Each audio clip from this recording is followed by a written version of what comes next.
नमस्कार, good morning, सत श्री अकाल। आपने देखा होगा कॉमन एरर्स जो मैंने टॉपिक शुरू करा है उसका ये पार्ट 2 है और ये वीडियो भी हमारे प्राइमरी यानी छोटे छोटे बच्चों के लिए है। तो अगर पेरेंट्स इनको देखते हैं, टीचर्स देखते हैं, तो वो बच्चों को इस तरह से गाइड कर सकते हैं जिससे उनकी ये मिस्टेक्स को वो क्या कर सकते हैं, धीमे धीमे इन मिस्टेक्स पे काम कर सकते हैं। तो ये जो सेकेंड टॉपिक है इसमें आप देखिए क्या है। आपने देखा होगा ये क्वेश्चन बहुत ही कॉमन है, बट ऑब्वियसली सेकंड थर्ड से या फर्स्ट से भी हम लोग ये करना शुरू करते हैं।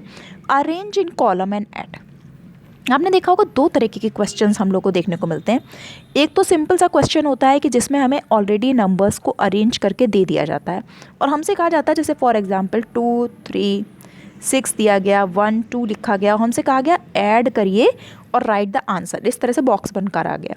तो ये तो बच्चे खटाक से कर देते हैं, उनको समझ में आ जाता है कि कैसे करना है।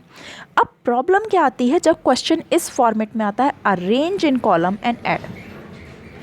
जब इसमें आता है तब हम देखते हैं कि बच्चे मिस्टेक कर रहे हैं, ऐड नहीं कर पा रहे, तो हमें कन्फ्यूजन होता है कि आखिर प्रॉब्लम क्या है।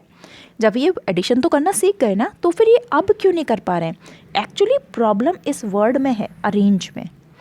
उनको अरेंजमेंट समझ में नहीं आता कि हाउ टू अरेंज। आपने देखा होगा क्या करते हैं वो लोग, जैसे 2 3 4 5 6 ये उन्होंने फर्स्ट रो में लिख दिया। अब जो सेकेंड वाला है 3 4 0 5, तो उनको समझ में नहीं आता कि 5 जो है वो यहाँ आना कंपलसरी है। वो क्या करते हैं, फ्रंट से ही स्टार्टिंग कर देते हैं, क्योंकि हम लोगों को हर जगह इंग्लिश हो, हिंदी हो, जो हम लैंग्वेज पढ़ते हैं उसमें हमें यही सिखाया जाता है कि आपको बिगनिंग क्या करनी है, फ्रंट से करनी है। तो अचानक से मैथ्स में इसको लिखते समय हमें बिगनिंग कहाँ से करनी है, यहाँ से करनी है, तो ये उनको डाइजेस्ट नहीं होता एज किड्स। तो यहाँ पर उनका एक हल्का सा गैप आ जाता है, जिसकी वजह से बहुत सारे, मैं कहूँगी बहुत, मतलब सब तो नहीं, कम से कम 40% बच्चे ऐसे होते हैं जो इस अरेंजमेंट को लेकर कंफ्यूज हो जाते हैं और वो कम से कम 2 2 नंबर के क्वेश्चंस आते हैं और वो एग्ज़ाम में जब ये गलत करके आते हैं तो हम लोग ये सोचते हैं कि उनको समझ में नहीं आ रहा, एडिशन करना नहीं आ रहा। एक्चुअली एडिशन नहीं है प्रॉब्लम है अरेंजमेंट और इस कॉन्सेप्ट को समझना कि इसमें नंबरिंग ऐसे नहीं लिखनी है, इसमें अरेंजमेंट डिफरेंट तरीके से होगा। तो आप समझ गए होंगे कि मेरी प्रॉब्लम कहाँ पर है। अब आप देखिए इस प्रॉब्लम को हम सॉर्ट कैसे करें। तो आपको क्या करना है, जब आप बच्चे को ये क्वेश्चन दें तो सबसे पहले उनके लिए कंपलसरी करिए। अगर आप चाहते हैं कि बच्चा एडिशन में कभी मिस्टेक ना करे, ठीक है, तो आप उसे क्या करिए, आप उसे बताइए कि जब भी आपको कोई अरेंजमेंट के लिए नंबर दिया जाएगा तो हर जो भी आपको नंबर दिए जा रहे हैं उनको पहले उनकी प्लेस वैल्यू के अकॉर्डिंग अरेंज करिए। यानी देखिए यहाँ 6 की प्लेस वैल्यू 1s, 5 की 10s, 4 की 100, 3 की 1000 और 2 की 10,000, ये हमें मिल गया। अब हमने 1s 10s 100s 1000 10,000 लिख लिया, उसी तरीके से नंबर्स को यहाँ अरेंज कर दिया, ठीक है।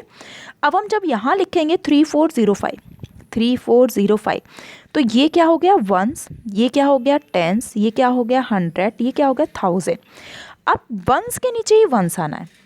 तो अगर हम इनको पहले से ही बता देंगे कि आप पहले ये लिख लो, केवल एक स्टेप बढ़ेगी, लेकिन उसके बाद बच्चा कभी भी ये गलती नहीं करेगा, कभी भी उसे वो 2 नंबर कटेंगे नहीं उसके, तो उसका कॉन्फिडेंस भी बढ़ेगा। आपको क्या करना है, आपको उसे बस ये सिखाना है कि बेटा ये स्टेप कंपलसरी है, एडिशन सिखाते समय ये तुमको लिखना ही लिखना है। तो एक्चुअली देखा जाए जो बच्चे थोड़े से बेटर होते हैं, या बेटर क्या कह सकते हैं, या कह लीजिए कि मतलब वो कर लेते हैं इजीली, ठीक है, तो अगर वो कर लेते हैं तो उनके लिए कोई ऐसा नहीं है कि ये कोई गुनाह है अगर वो स्टेप लिखते हैं। और जो हमारे बच्चे ऐसे जिनको हेल्प चाहिए, यानी कि जिनका थोड़ा सा वीक कर जाता है सेक्शन, उनको बहुत ज़्यादा एक्साइटमेंट होगा, क्योंकि उनका कभी नंबर कटेगा नहीं, तो उनका कॉन्फिडेंस बूस्टअप हो जाएगा। तो आपको क्या करना है, आप बस ये करिए कि जैसे 3405 फर्स्ट नंबर तो लिख ही लेते हैं, सेकेंड नंबर में प्रॉब्लम आती है, तो आप उनको कह दीजिए पहले तुमको ये लिखना कंपलसरी है, ये 10s, ये 100s और ये 1000। अब 1s के नीचे 1s यानी 6 के नीचे 5 आएगा, फिर 0 यहाँ आया, 4 यहाँ आया, 3 आया। अब ये अरेंजमेंट करने के बाद, यानी कि अरेंजमेंट इज डन नाउ, ठीक है। अब तुम इसको ऐड कर दो, 6 and 5 11, 1 carry, 5 and 1 6, 4 and 4 8, 3 3 6 and 2 के नीचे कुछ भी नहीं है तो 2, यानी ये आपका हो जाएगा एडिशन। तो इससे कभी उनकी मिस्टेक नहीं होगी। बस आपको एक लाइन बढ़ानी है कि जब भी कोई अरेंजमेंट करने को आए तो उससे पहले क्या करिए, सबसे पहले उसे प्लेस वैल्यू के हिसाब से लिख दीजिए। अगर आप वंस भी गाइड कर देते हैं तो भी बच्चे को क्लियर रहेगा कि ये वाला पहला नंबर वंस है, ये वाला पहला नंबर यहाँ से वंस है, तो वंस के नीचे वंस आना है, उसके बाद ही शुरू करो। अगर इतना भी वो याद रखता है तो भी वो एडिशन या सब्ट्रैक्शन में कभी मिस्टेक नहीं करेगा। तो ये आपके लिए आज का एक टिप था मैथ्स के लिए, बच्चों के लिए। और thank you so very much for listening.